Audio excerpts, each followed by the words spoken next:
Follow us on social media.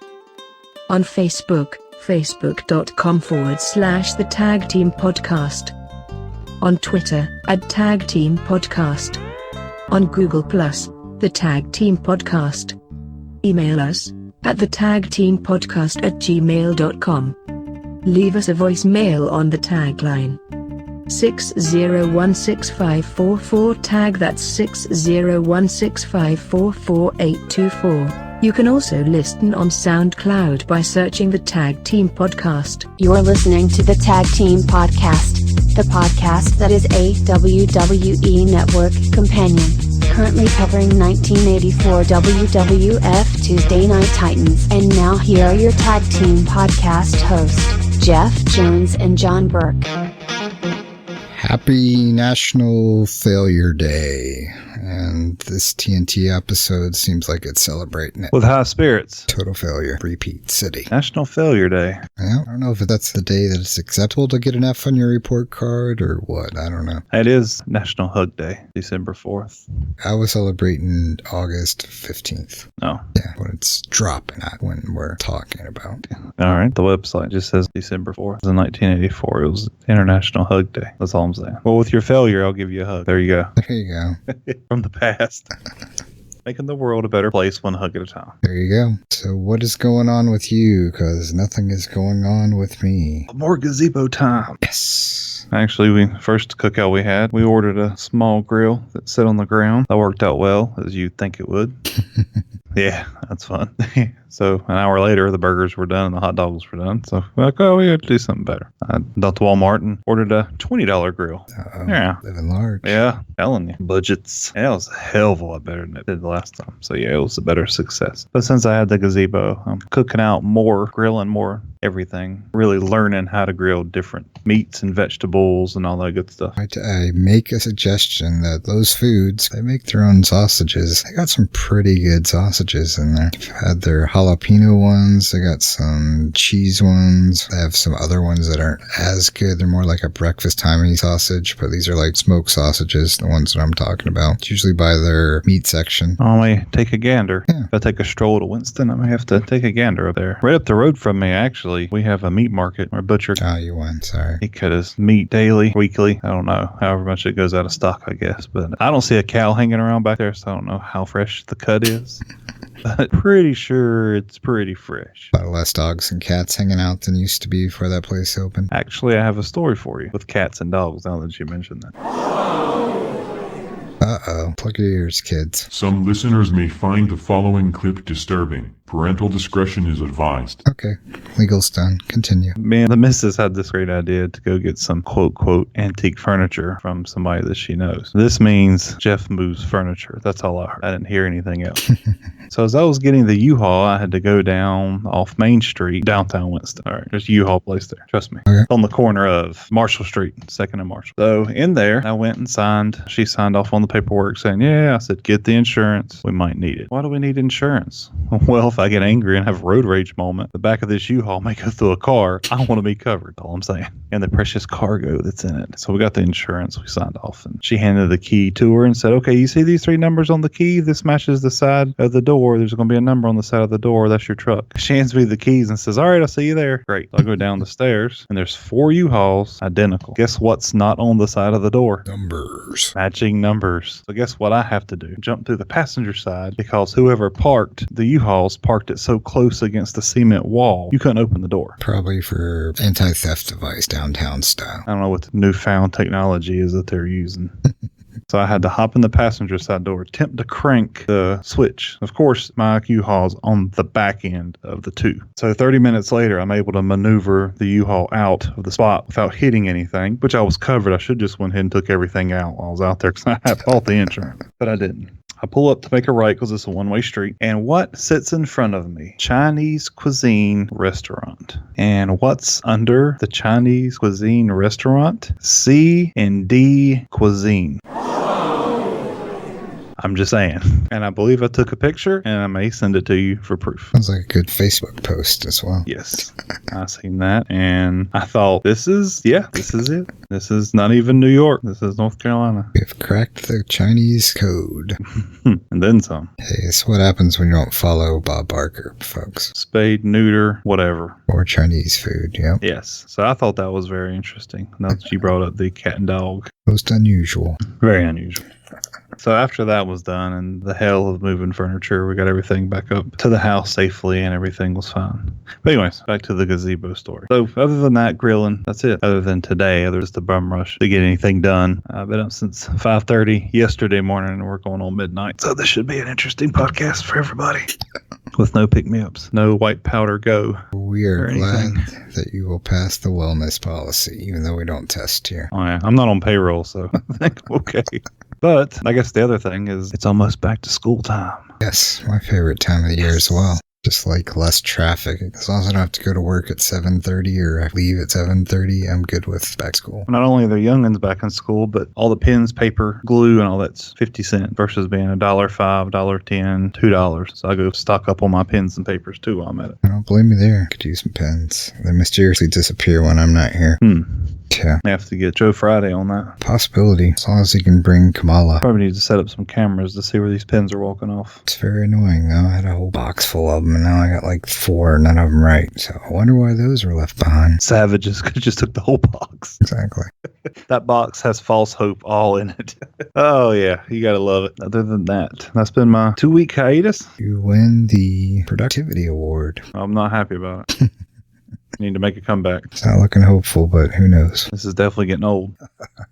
Winning is not everything it's supposed to be, kids. Sometimes you need to lay back and let somebody else enjoy the spotlight. We all have another family tree thing to make coming on. Like I did for Blackjack down the road. Who knows? You know what you need to do, actually? Once you get 2 or 3 more family trees done, we need to email Salvatore Palumbo and see if we can make a boat. Have a family boat. See if he's still on the market. That would be a very good idea. I would like to make a boat for you guys. Oh, I got some old school WWF magazines I'm pretty sure I can get a hold of. Let him live that nostalgia all the way. Should have some YouTube tutorials out there. I don't know. He didn't seem like he was very happy in sharing any kind of information on the how-tos on that. He was very to himself and to the corner with all of his things. I have this market. There's no way you're going to take it from me. Don't to make me fire these paper cannons at you. What? Could you turn your microphone up? Salvatore, speak up. Speak up. Oh, that'd be fun. Let's pull the cat back. Previously on the Tag Team Podcast. Episode 15. That is November the 27th of the good year of 1984. We opened the show with Vince McMahon referring to Lord Alfred Hayes as the answer to the Cabbage Patch doll. And next we have Tony Atlas giving an interview, and we learn that Tony Atlas is actually a really good artist. I think he may have started the photographs of the big-headed people with the small bodies that you can get done at the fairs. I think he may have really kicked that off and he doesn't know it. And from there we go to a match with Tony Atlas versus Gino Carabello. Gino was a jobber. That was our main point in this one. I love that song. Everything was twos, and we did not get to see the Tonga Kid Superfly in action as Vince promised. So next, we go back to the studio, and Tony Atlas has a pose down. He poses for the audience, and since he was Mr. USA, obviously, he had good reason, but yet there was one boo in the crowd. We don't know who that was. Next up, we had Paul Orndorff, and when he first comes in the studio, he has his robe on, and we learn that everything is made special for Mr. Wonderful. Then next, we have a match with Paul Orndorff versus Rick McGraw, and we did learn something special about Rick McGraw, and if you're interested, go back and listen to the episode. I don't have time to recap. After that match, we go back to the studio, and we see Mr. Tony Atlas and Paul Orndorff has a confrontation due to Tony's painting of Paul Orndorff, or Paula Orndorff. After the smoke clears, we go to an interview with Mr. Rene Goulet, and we visit the Goulet Cafe. Before anything else, we go to a match with Rene Goulet versus Nick DiCarlo at the Toronto Maple Leaf Center. Once we finish up in Canada, we come on back, and we have Cooking with Rene Goulet. And for once, the wife is cooking. Shaking your head? Do we really have cooking? Well, I think you have to have an end result to have cooking. They had something. Paper mache. Maybe USA Network had cooking. We did not. it says cook. We'll just go with it. Vince McMahon makes the retort that, oh, I see you have been eating Mrs. Goulet's cooking, as he comments that the food is very fattening. We'll let y'all decide if that's a backhanded compliment or go from there. Next, we see Rocky Johnson and Moondog Spot in action, and then we get to meet the infamous, the one and only Spoiler. And we see the Spoiler in action versus Billy Travis. And for our final event, we have Tony Atlas versus Paul Orndorff in a man-old versus man-old. Who's down? And that was episode 15. Episode 16, December 4th, 1984. I could not find on YouTube, so as of this podcast, I don't think it exists. $9.99, network only. I can confirm. I checked on MDMO and the other two websites, Swoosh, and there's another one, Something Play. And yeah, I couldn't find it myself either. Sorry, folks. Because I needed it. I needed another platform to play it on, and I couldn't find it. So, good job, Vince. Thanks for deleting that from the internet. Hi, I am Bosley and I am here with Hulk Hogan. Hulk. Thanks for being part of this promo for the new Tag Team Podcast Shop campaign. Sure, no problem. For each shirt or item sold, a portion goes to the Tag Team Podcast to help fund the web bandwidth cost. We have shirts starting at $24.49. Wow, that's unbelievable. If we sold all those shirts, where's my percentage? Hulk, you don't get a percentage. Some of the money goes to the Tag Team Podcast since they are their shirts. Those are my shirts. I've got a right to sell them. Do you want to cash me outside? How about that? That's not what I want. Look, man, I made a mistake. I apologize. I was a real horse's ass. That's what I thought. To visit the Tag Team Pod Shop, go to shop.spreadshirt.com/the Tag Team Pod Shop, all one word, or click on the link in the description of this podcast or on the side of the web page. Do it. Brother, I guess I blew that one. It's okay, Hulk. Our listening audience are used to it. That's for damn sure. We had a very ugly incident. What's wrong with you? That's open hand slap, huh? Jim, come back. We're gonna cut you. He's all right. He's just sleeping. It's that time again. So, John, what does the Macho Man, Randy Savage, and the Waffle House have in common? I think Macho Man wore yellow and black at one time. That's all I got. That's an acceptable answer. I did not know that. Yeah, it's one of his many color coordination things. The answer I was looking for was incidents that happen late night when you're hungry. Oh, dang. Yes, Macho Man was among the many that have incidents outside of wrestling. Imagine that. And actually, we're going to go back to the late 70s. Let me set the scene for you. It was late on a Wednesday night in the late 70s, and Mantell and Savage just finished working a Nashville house show in front of a sold-out crowd. Randy was traveling with Rip Rogers, who was going by the name of the Disco Kid at the time. And Randy was hungry, so they did what many professional wrestlers traveling in the South would do. Pulled up to the local Waffle House, cheap, easy pancakes, and they're open 24 hours. So it's perfect for somebody that's on the road trying to get a quick bite before going home or going to the next show. Because undoubtedly that we don't have Dairy Queens down here.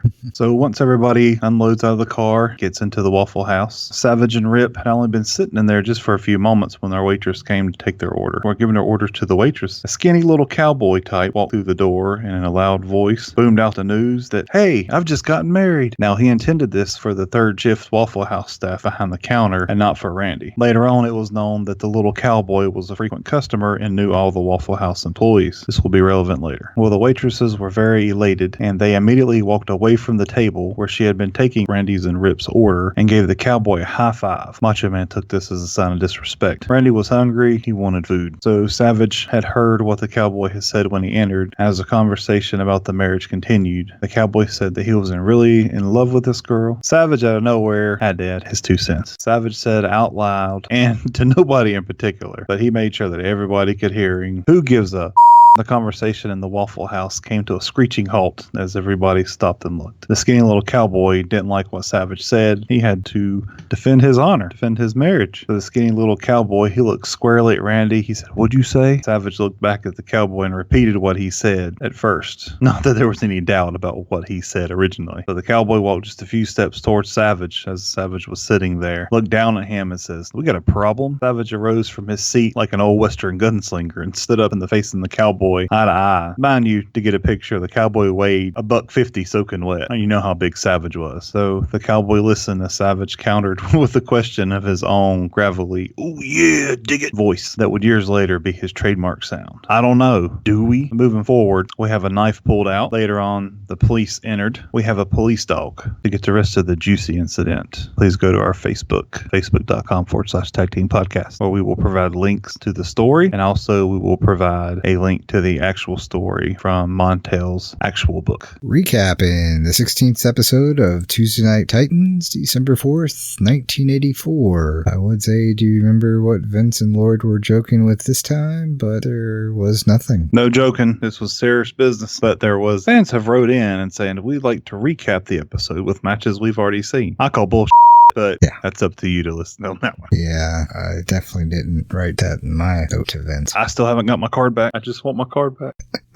But it was the Teresa St. Clair stationery shop, I believe. Yeah, that it was. They put together a cheap, we don't feel like doing much episode, and we'll just show a bunch of reruns. So. And they bring along Amy McMullen for stuff to be used later on in the episode. Now, was she the reporter or the writer for WWF Magazine? Yep, she was the one that had a grudge with Paul Orndorff. Mr. Anti-Orndorff. Yeah. I think she's Jelly of the Wonderful. He wouldn't give her the time of day. She says, you know what? I'm going to be despiteful. I think she should have been in the pose down with Tony and Orndorff. Probably would have had better viewership than what they had for the two men. I'd watch twice, at least.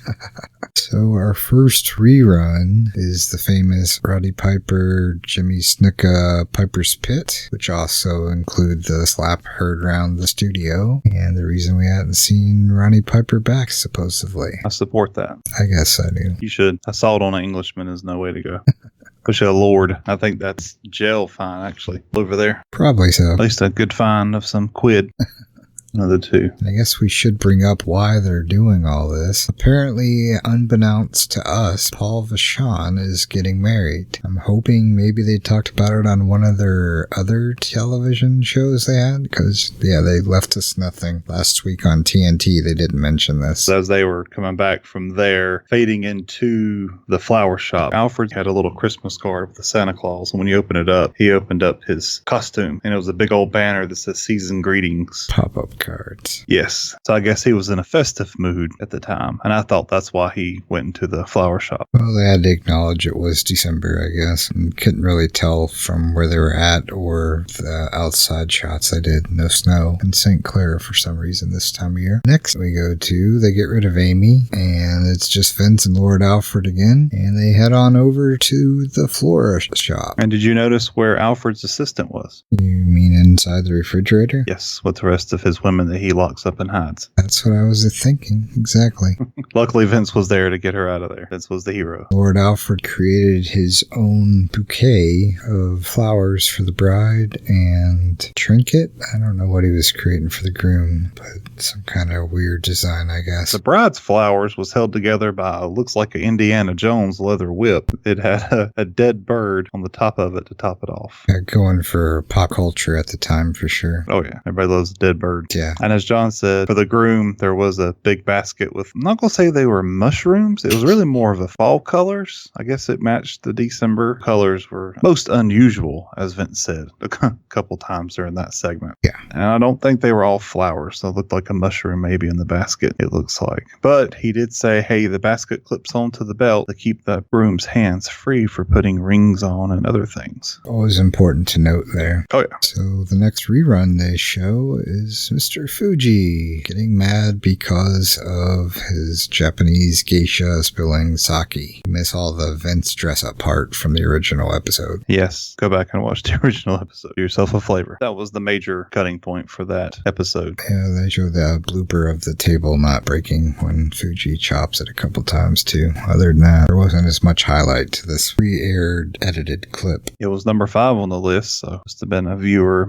must want to see. Yeah, sure. Next up, they have the Adrian Adonis and Dick Murdoch segment where Mean Gene goes out and tries to find where Adrian Adonis lives, and then later on Dick Murdoch joins up. Finally, we get to see Adrian Adonis' family, supposedly, out on the street. Nobody knows who he is except for the old man with stage 3 dementia. He plays along as Uncle Joe. While they were looking for clothes for Murdoch, I believe one of Adrian Adonis' baby mamas was screaming out the window, Adrian! He's like, get back in the house, shut the door. I'm sure that was embarrassing. Yes. Put me on TV, I got your baby. Well, she was screaming, definitely. What we missed out of this episode was we didn't get to see Mean Gene go to the wrong place, or the famous Adrian Adonis workout of touching sewer caps and doing cartwheels on the way back. But that's okay, because we got to see Adrian Adonis and the great Murdoch ride Buddy and on the motorcycle as they go blasting away 88 miles an hour. To the wall, to the Madison Square Garden. We don't need roads. Next up, jewelry store. They go and look for the ring attire that will be worn by Paul Vachon. I don't remember saying anything for the wife, so I guess this was all Paul Vachon's decor. I think they said that the bride was still choosing his gift, but Paul Vachon had went ahead and chose that starfish-looking thing with the gems. Oh, I got your comparison right here.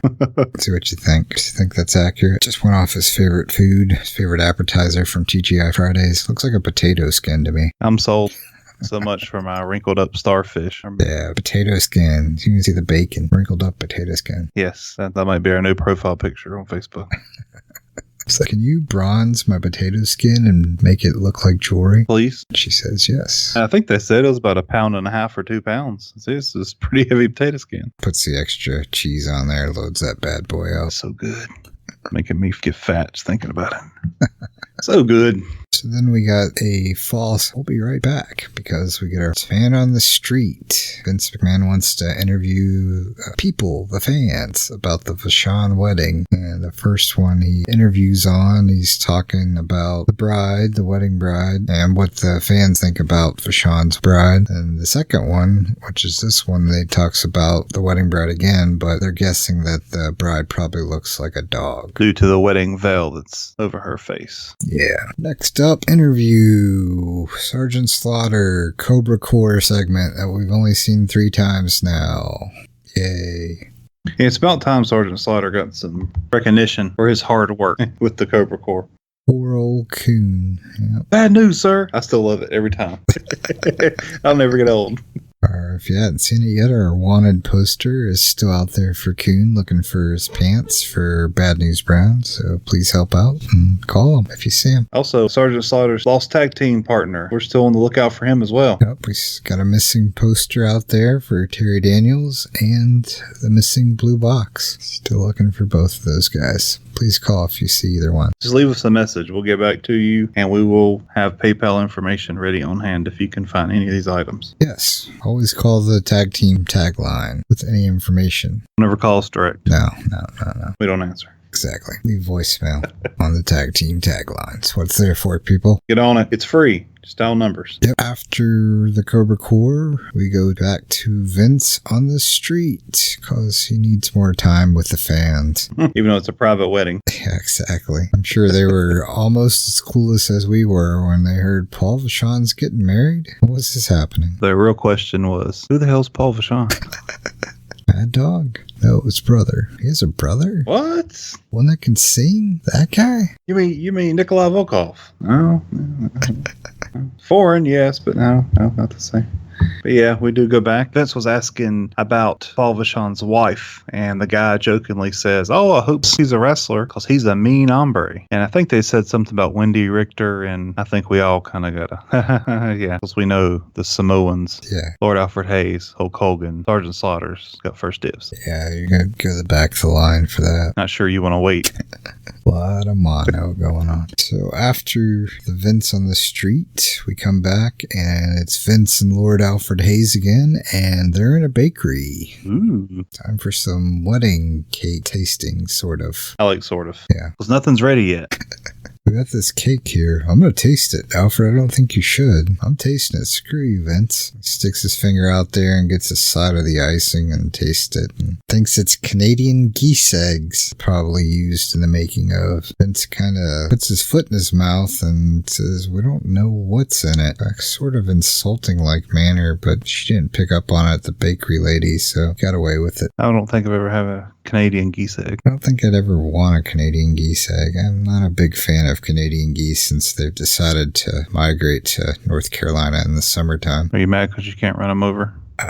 No comment, but yeah, they are annoying. They think they own everything. They know you can't run them over and just walk out the middle of traffic, whatever. And then look at you like you stupid. Yeah. What are you gonna do? Run me over? Go ahead. You can't. You go to jail. Yep. Next up, we have the famous Hulk Hogan in Mean Gene's kitchen while he's smoking a cigarette and eating breakfast, and goes to train him and show him how to eat a real breakfast. 8 eggs raw. In one breath, one glass, one man. Ugh. Looks like to me they cut out some of the background shots that they showed previously. That I didn't pick up on it as much with the family of whoever's house they were in the living room. They cut out a lot. Yeah. They did. They kind of re-edited most of these clips to tidy them up and make them how they should have been when they first aired. Yeah, for sure. It was poor Mean Gene. I think if he'd have stayed with the Python powder, I think he'd be in a lot better shape. But he wouldn't be as jolly as he is. No, he is a pretty jolly guy. Probably want to get in shape for Wendy, too. Yeah, he's in shape, just not an hourglass, I guess. Circles of shape, guys, all right? From the training, we go into Vince and Lord Alfred going to what I've dubbed the men's warehouse. It's not really a tuxedo place. They're just wearing a sports coat and some bow ties and top hats, but not getting fit for tux or anything like that. So I say men's warehouse. Yeah, I don't really know what the point of them going in there. I didn't really see anything they were going to try on. I wanted Alfred in a red suit or make it so Alfred also picked this out, and look how stupid it looks. The warehouse, that seems to be the main reason why they went there. But yep, after that we go to the famous 8th wonder of the world, Andre the Giant, and he talks about all the same stuff that he did originally. I don't think cut anything out of this, so they were happy with the original clip apparently. Talks about where he gets stuff made, what it's like going to Japan, then wants to sing a song and sings his fish song. Best song ever. If you have a chance to watch it, must watch it. Or go back and listen to our original review on it. Must listen to song for sure. I just didn't believe he had a set of vocals on him that he did. Yeah, Paul Vachon, watch out. Well, definitely. Can you sing? Yes. After that fun underwater SpongeBob tale, we move on. And from the fish song, we go back to Vince on the street. Let's see, he's good with the microphone. And he asks a guy, what do you think would happen with Vachon being 319 pounds and his wife being 119 pounds? And our famous celebrity that we get to interview on the street, he says, well, I hope she don't get crushed because he's a bigger person than her. Hilarious. Giggle, giggle. And from there, meet up with Amy McMullen, Lord Alfred Hayes, and Vince McMahon. They show off a gown, and then they go to an interview. To an interview with Adrian Adonis, Dick Murdoch, and Jay Strumbo. Chief Jay Strumbo. I have a spoiler on him, but I'll wait till another time he's on the show. If he never comes up again, I'll just bring it up at random. No, keep us in suspense. I'm going to tune into another episode that he's on. Hopefully none, but I'm sure it'll pop up somewhere between now and 1986. Hopefully. During the interview, we see the normal Adrian Adonis and Dick Murdoch bullying on the couch. And then we go out and we see Chief Strongbow doing a ritual dance as he was showing off his Native American people and ancestry. And we have Adrian Adonis and Murdoch in the Oldsmobile, Plymouth, New York car, screaming and hollering and yelling out the window. Very offensive, very offensive. And after that, we pan back, and I believe we are in the middle of a Amy McMillan versus Lord Alfred Hayes challenge. Yeah, the real reason they brought her along, pretty much. And Alfred's challenge was for Amy to model and to show off the bedroom attire that Mrs. Vachon will be wearing after the wedding. Will she do it? Will she not do it? Lord Alfred Hayes seals the deal with a "I dare you." Very playgroundish, middle school dare. Yes, very Christmas story. He didn't triple dog dare, so she could have got out of it, but I think she was game anyway. Yeah, I kind of seen that from the first segment, which we'll touch on after we review the whole thing. thing. So after that, we hear Vince McMahon say, Amy McMillan is going to go upstairs to think about it, aka stay tuned, because we know she's not coming down any different. And then we have an interview with Bob Orton, which, by the way, Bob Orton is noted in the WWF as the longest wrestler to have an injury and to wear a cast. So says Jerry Lawler. Oh, it's true. Damn true. Yeah, I think it was like 3 years. Yeah, maybe what Lord Alfred Hayes about the scar tissue does hold weight, never gets to heal. It's blade in his arm. There in the Bob Orton interview, we do cut to a match. Match of the show so far, record setting, where he was wrestling Pat Patterson. We all know the outcome of that. And then we come back to the studio with Bob Orton, and we see Alfred Hayes attempting to get on the horse. Vince McMahon with the assist. Yes, we should say. For the full lowdown on that, you'll have to listen to the original episode in our review. Definitely. And we see the pose off between John Wayne, the Duke, and Lord Alfred Hayes, which is on our Facebook page. Credit goes to John for that. That was awesome. Do what I can. And then we go back and we have the payoff we have all been waiting for. Some listeners may find... No, it's not really that bad for lingerie. It's probably stuff that would show on TV in the 60s and 70s. It was a Sears catalog. Yeah, it wasn't that bad. Unfortunately. The Greg Valentine oil massage rub down was more scampier. Way worse. Yeah. Way more entertaining. But yes, she did come down in that in her nightgown and garment that she was dared to wear. And she does take off the garment and put it over Alfred's head and says, when I'm good, I'm good. And when I'm bad, I'm bad. Wraps it around his head and kisses him. And they go to commercial. And we come back with the most happiest lady to be there of all time. Vince and Lord Alfred Hayes, travel agency segment. More travel agency sandwich. It's more like it. She looked like she wanted to get out of there, and these were her two creepy uncles. Yes, this was a Thanksgiving gone wrong for her. In the garage, yes. Very creepy. Vince was a little more than handy with this one. Pretty sure there was a hand going around. We put up an awkward Facebook shot of that screen capture. And yeah, it's pretty much spells the whole incident out for you once you see that. Yes, there was nothing comfortable about this whole segment. I think she was very weirded out the whole time. Seems like it. But we do learn that they are going to go to Africa for their romantic honeymoon, which was kind of strange, they all admitted. But luckily, with the help from Alfred Hayes, he has chosen British Airways to fly them comfortably to Africa. And then next, they are going to go to Bulgaria. They will have a safari, and then they will have to share a 1-meal lunch on Mount Kilimanjaro. I guess they couldn't afford. Lucky for them, Brusov was probably only like 3 years old at the time, so they were safe. Bulgarian Brute was not in existence at the time, so yes, total safety. Definitely. And they also, while they are there, they will have a Sahara Oasis tasting. Whatever that is, yeah. Don't get much information on that. And then they next would have a Uganda Bash Festival, which is an annual festival for the people there in Uganda. By Kamala. Indeed. And then they were going to do spear catching at the festival. Sounds dangerous. Yes. And then next they would head to the Zambezi crocodile racing, which they did have a picture of the crocodile racing. And finally, just when you think it couldn't get hot enough, they had gorilla tracking. Will it be the gorilla? And it does appear that it consists of wearing masks and having a spear and a bow. Gorilla Monsoon, you're on notice. Yep, look out. Might get Pearl Harbored. Good night, Irene. And that will be the glorious wedding night to seal the deal for these crazy people. They close out by going back to the bridal shop, and the bakery lady comes back and gives them cookies. Tons and tons of cookies. That was episode 16 of this most unusual TNT. Understatement. Yes, one wrestling match, the whole show. This is a wrestling show, right? I think so. Yeah, thanks, guys. Appreciate everything you do for us. Exactly. Thanks for half this show. So comparing this episode to others besides the reruns and the only one wrestling match, did you happen to catch anything else? Besides the really strange people out when Vince was interviewing, I didn't really catch anything that caught my eye noteworthy. Did you happen to bag anything? I thought the first segment was kind of weird. I don't know if they're trying to like have hidden intentions or something, but Lord Alfred Hayes and Amy McMullen about to kiss. That was kind of weird. weird and out of nowhere. Of course, it is the 80s, and we know how free the WWF is with kissing. I think that was every TV show, game host, Family Feud,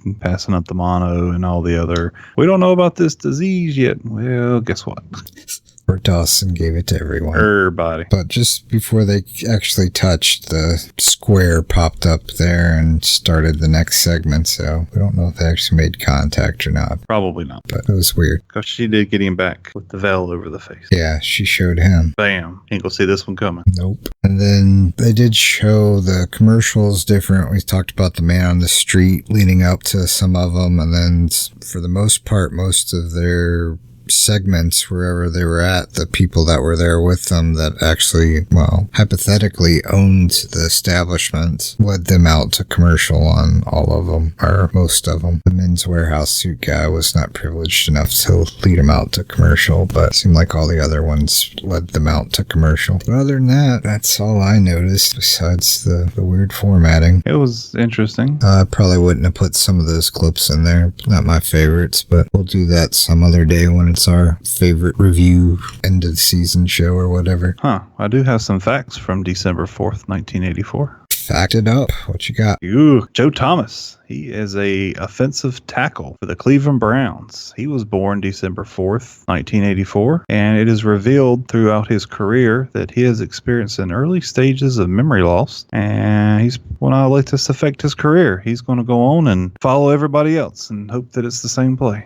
He's not going to be able to remember the plays. And I read a little deeper into that, and he said that he doesn't blame it on his football career, because whether he was stocking shelves, whether he was riding a forklift or whatever, he thinks this is something that would happen to him anyway. So he doesn't fully blame NFL, versus all the research showing that linemen and offensive tackling are the first to get the brain injuries and the brain hemorrhages and whatnot, because they do make contact on every play, and they do receive the damage even with the helmet on. Therefore, proving the doctor's diagnosis that he has brain injuries. Yes, he won't admit it, because 10 years he's made $80 million. I wouldn't blame NFL either. Just saying. And next we have Brooke Nicole Adams. Crickets, yeah, me too. She is an American model and a professional wrestler. She's a 3-time TNA Knockouts champion, former 1-time TNA Knockouts Tag Team champion with Tara, also known as TNT for those that watch TNA. Crickets, yep, me too. Also, she previously worked for the WWE between 2006 and 2007. Future. I don't remember. I don't know if there was a gap where I wasn't watching wrestling. I don't remember if that was during that time or not. Probably was. Yeah, it was, like I say, between 2006 to 2007. So it's probably a 6-month span of, we can't do the Attitude Era no more. We got to clean it up, I imagine. Yeah, probably so. And music. So music for this day and year. We have Daryl Hall and John Oates. Hall & Oates, mind you, with the song Out of Touch. We have Wham! Wake Me Up Before You Go Go, still hanging in there. We have John's favorite band, Chaka Khan, with I Feel For You. We have Duran Duran with Wild Boys. And we have our favorite lady, Cyndi Lauper, with All Through the Night. Meanwhile, over in the UK, they had Band-Aid. Do they know it's Christmas? I don't know. Yeah, it's the worst song ever. We have a famous Frankie Goes to Hollywood with The Power of Love. I believe that was a Ghostbusters one. Yeah, I'm not sure. It's The Power of Love. That was Huey Lewis in the News, but yeah, the title makes more sense for that song. And then we have Wham! With Last Christmas and Everything She Wants. We have Paul McCartney in the Frog Chorus. Is that like the Fish song? With We Stand Together. And finally, we have Madonna, Like a Virgin, touched for the very first time, mind you. And if you watch Reservoir Dogs, they explain extensively what that song's about. Awesome movie. Yes. And that, my friend, is the historical facts for December 4th, 1984. And preview of what's to come next. It would be very disappointing if there wasn't a Paul Vachon wedding after this whole episode. So we got that to look forward to for some of us. And according to the generic network preview, we got Captain Lou and Wild Samoans. So if you needed your Captain Lou fix, he's back. And he brought his original tag team that kicked off the first episode. Might as well kick off the last one for 1984, the Wild Samoans. And I hope that we have some reminiscent of the Samoans. And I hope we can kind of have an episode of nostalgia, as they say. We'll see. We'll see how it goes. What do you want? You keep touching my leg. And with that, I'd like to thank you for listening to the Tag Team Podcast. Remember to keep downloading. Check us out on Facebook. Tell your friends. Tell your family. Tell your family's friends. Tell your friends of your family to download. Thank you for listening to the Tag Team Podcast. Join Jeff and John next week as they continue to break down WWF Tuesday Night Titans.